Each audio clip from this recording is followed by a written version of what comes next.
ఈస్ట్లో మారుతున్న రాజకీయ పరిణామాలు ఇండియాపై ప్రభావం చూపుతాయా? ఖతార్పై ఇజ్రాయెల్ దాడితో కొత్త రాజకీయ పరిణామాలు చోటు చేసుకుంటున్నాయి.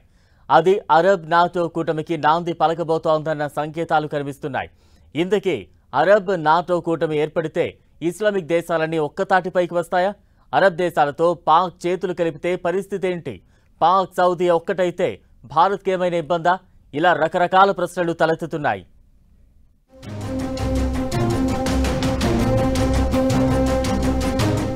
మిడిల్ ఈస్ట్లో మారుతున్న రాజకీయ పరిణామాలు. ఖతార్పై ఇజ్రాయెల్ దాడితో కొత్త పరిణామాలు.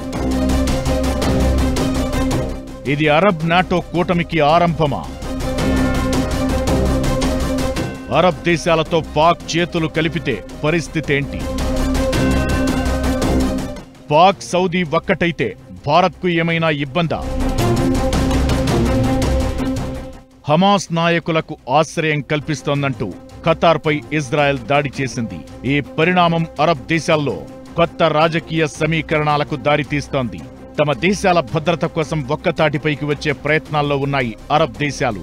దోహాలో 50కి పైగా ముస్లిం దేశాలు సమావేశమయ్యాయి. ఈ సందర్భంగా అరబ్ నాటో ఏర్పాటుకు గట్టిగానే డిమాండ్లు వినిపించాయి. అలాగే పాకిస్తాన్, సౌదీ అరేబియా మధ్య సమగ్ర రక్షణ ఒప్పందం తెరపైకొచ్చింది. మరిన్ని దేశాలు ఇందులో భాగం కానున్నట్టు తెలుస్తోంది. దీంతో ప్రపంచవ్యాప్తంగా అరబ్ నాటో కూటమిపై చర్చలు జోరందుకున్నాయి.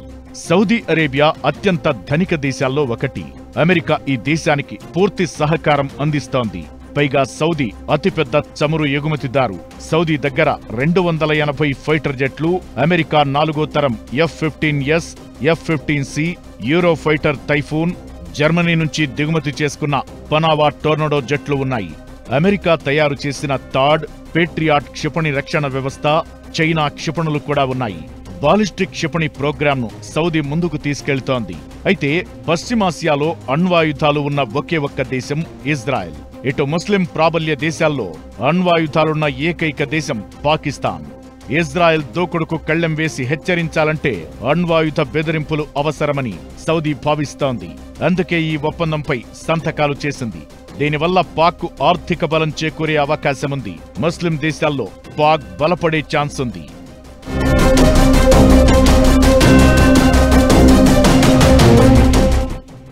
పాకిస్తాన్, సౌదీ మధ్య ఇలాంటి ఒప్పందం ఉండాలన్న ఆలోచన 1960ల నాటిది.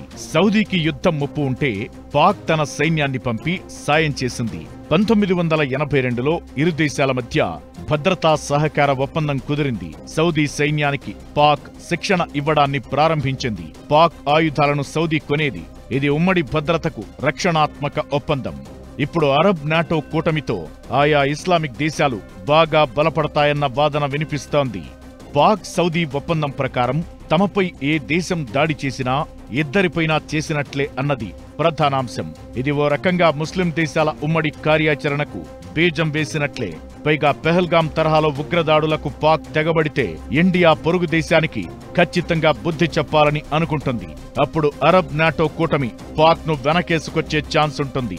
ఒకవేళ పాక్ భారత్ ముందు తోక జాడిస్తే అప్పుడు పరిస్థితేంటి అన్నదే ఇప్పుడు ప్రశ్న. భారత్, సౌదీ మధ్య చాలా కాలంగా వాణిజ్య వ్యూహాత్మక సంబంధాలున్నాయి. సౌదీ అరేబియాకు 2వ అతిపెద్ద వాణిజ్య భాగస్వామి భారతే. భారత్కు సౌదీ 5వ అతిపెద్ద వాణిజ్య భాగస్వామి. యునైటెడ్ అరబ్ ఎమిరేట్స్ తరువాత భారతీయులు అత్యధికంగా వలస వెళ్లిన దేశం సౌదీనే. ఇక్కడ దాదాపు 24 లక్షల మంది భారతీయులు వివిధ రంగాల్లో పనిచేస్తున్నారు. అయితే అరబ్ దేశాలు నాటో కూటమిగా ఒక్కటైతే అప్పుడు భారత్తో ఆయా దేశాలు ఎలా నడుచుకుంటాయి? పాక్ సౌదీకి దగ్గరైతే తోక జాడించే ఛాన్స్ ఉంటుందా?